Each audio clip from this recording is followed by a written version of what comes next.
Okay sir, నువ్వు వెళ్ళు.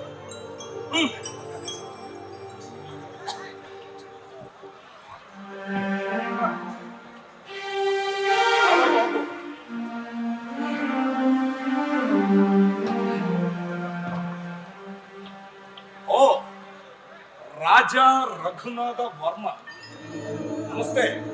నువ్వెందుకు వచ్చావు?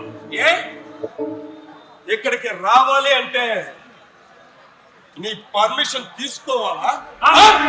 నా ఉద్దేశాన్ని కాదు, నీ ఇష్ట ప్రకారే శాంతి ఇక్కడ ఉంది కదా, మళ్ళీ ఎందుకు వచ్చావని అంతే. ఆఫ్ కోర్స్ అది శాంతి మీద జాలితోనో నా మీద గౌరవంతోనూ నువ్వు చేసిన పని కాదు.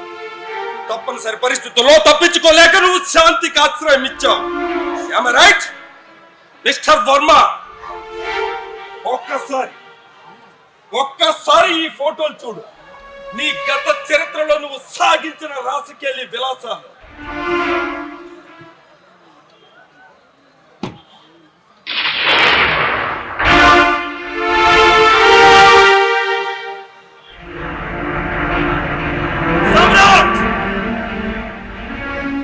నిన్ను ఈ ఆధారాలు లేకుండా చేయడం నాకు క్షణం పని, కానీ నాకు నరమేధం ఇష్టం ఉండదు.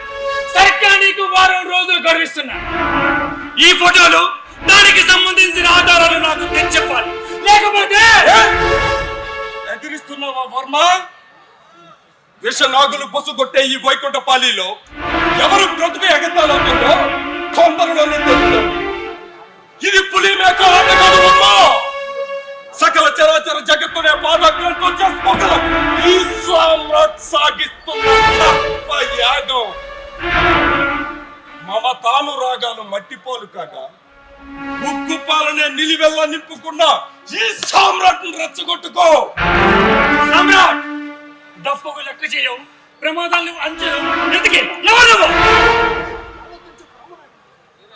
ఆది శంకరుని పద విన్యాసంలో తాను తప్పిన సాండవ గీతాన్ని నేను ఈ శిథిల విపంచిని మోగించాలనుకుంటే మోగేది సుస్వరాల అనురాగం కాదు, అపస్వరాల ఆవేదన. రాగద్వేషాలకు అతీతంగా ప్రాణంతో పట్టుకుతున్న ఒక ప్రశ్న, సమాధానం లేని ప్రశ్న.